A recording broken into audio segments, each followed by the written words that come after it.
Warning, this video may contain factual information. Viewer discretion is advised. So, I'm scrolling through Wikipedia, like any normal person, to make an informed rant about how it's disingenuous at best that Florida was named the Land of Flowers. However, before I get to the meat of it, I saw a picture. This picture, in fact, and this led me to discover a very interesting flag fact. In the before time, Spanish Florida, as with other territories claimed by New Spain, used the Cross of Burgundy as their flag, which, looks dope. It's simple, but has this sawtooth look that just really stands out. Now, why would Spain use a burgundy thing? That's not in Spain. Well, we can blame our old friends the Habsburgs. They inherited Burgundy after the previous owner, Charles the Bold, caught the dead. Side note, apparently there weren't many names or adjectives in the 1400s, because Charles the Bold here got into a fight with Philip the Good, who's the grandson of Philip the Bold. I'm just glad we have more names now, otherwise I might be Man the Strange. Anyway, after the Habsburgs realized this flag was way cooler than anything else they had, they started using it a lot, particularly when the Habsburgs did what they do best and intermarried with other royal families to stave off the inevitable downfalls of interbreeding just a little bit longer. Oh, and they also took over Spain. Unfortunately, they also like to throw a lot of gaudy nonsense over that cool cross. Some people just can't appreciate good design. Eventually, good old "I want to be young forever" Ponce de Leon set out to establish a cheesy theme park in Florida to create his fortune, since the other conquistadors already tried murdering and pillaging for their gold. This set a precedent for Disney to later follow. Oh, and he also brought over that flag. Fortunately, he, or probably someone else, realized how awesome it was and just kept the standard red crossy bits. Next, lots of things happened. Spain lost control of Florida to Great Britain, then got it back. There were some fine print issues, and the Republic of West Florida was established as its own country. Ha! You ain't the only ones to do so, Texas. Before being taken over by the US 2.5 months later. Oh.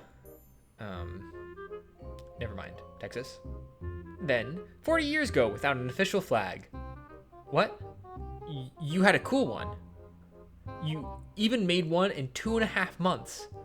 But you couldn't be bothered to do another for 40 years?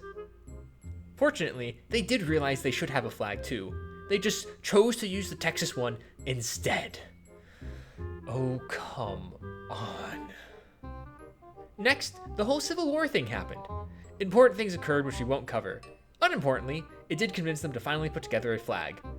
Disastrously, this set a trend for adding unreadable seals to every flag afterwards. I need to make a point.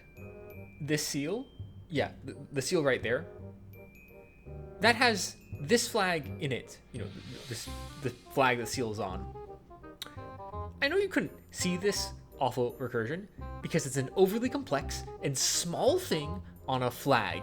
The things that are usually high up in the sky and kind of far away where it's hard to see details.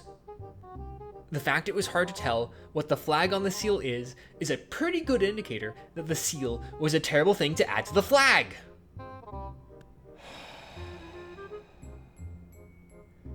Eventually, Florida surrenders, and they just drop everything but a seal?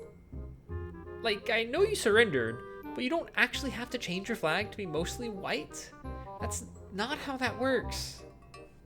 They also realized that was dumb pretty quickly, and this time it took just 30 years to add back that cool red cross from before.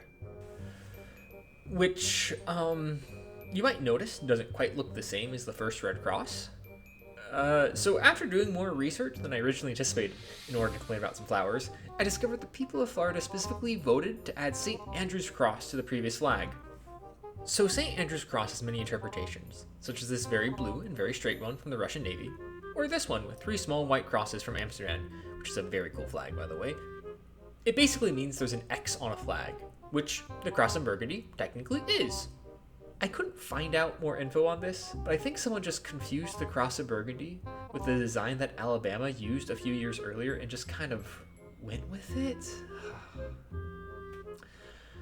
On a more serious aside, there is some criticism that the Florida Cross might be a homage to the Confederate battle flag. There is nothing official about this in the legislation, and it isn't a direct copy. So I can't confidently decide one way or the other, For purposes of this video, I'm going to assume the more comedic interpretation. So after this, we get a few flag iterations, which are essentially the seal changing. For instance, they remove the mountains in the background, because, as you probably know, Florida doesn't have mountains. They also updated the tree to be a sable palm tree, and decided to more accurately portray the Seminole woman, though they still left out all the genocide. Finally, we arrive at this, the current Florida flag, which, in summary, is an inaccurate homage to some guy who didn't like italics, with an incomprehensible seal stuck in the middle. Oh, and before you leave, this flag, this should be the Florida flag.